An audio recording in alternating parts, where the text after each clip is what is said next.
दोस्तों, आज की वीडियो में हम बात करेंगे एक खतरनाक मंजरनामे पर। अगर भारत 1960 का सिंध तास मुआहदा खत्म कर दे। जी हाँ, हालिया खबरों के मुताबिक भारत की हुकूमत की जानिब से ये अंदिया दिया जा रहा है कि वो पाकिस्तान के साथ किए गए इस मुआहदे को खत्म कर सकती है। तो क्या होगा अगर भारत ऐसा कर दे? पाकिस्तान का रद्द अमल क्या होगा और दुनिया क्या कहेगी? चलिए जानते हैं। 1960 में आलमी बैंक की निगरानी में पाकिस्तान और भारत ने सिंध तास मुआहदा किया।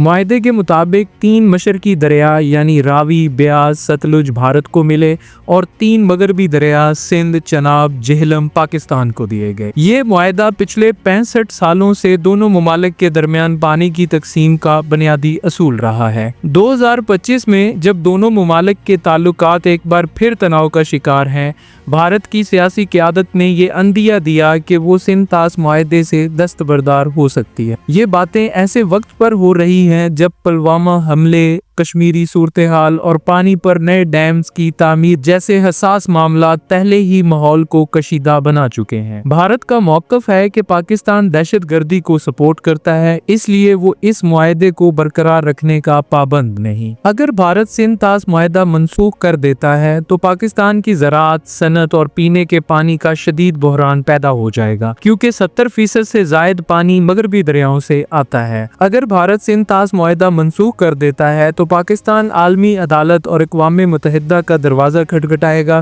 क्योंकि ये मुआहदा आलमी बैंक की निगरानी में तय पाया था। अगर भारत सिंध तास मुआहदा मनसूख कर देता है तो आलमी सतह पर भारत की साख मुतासिर होगी, क्योंकि पानी को बतौर हथियार इस्तेमाल करना इंसानी हकूक और माहौलियाती कवानीन की खुली खिलाफ वर्जी है। अगर भारत सिंध तास मुआहदा मनसूख कर देता है तो दोनों मुमालिक के दरमियान मुकम्मल जंग का खतरा बढ़ जाएगा, क्योंकि पानी सिर्फ सियासी मसला नहीं, वजूद का मसला है।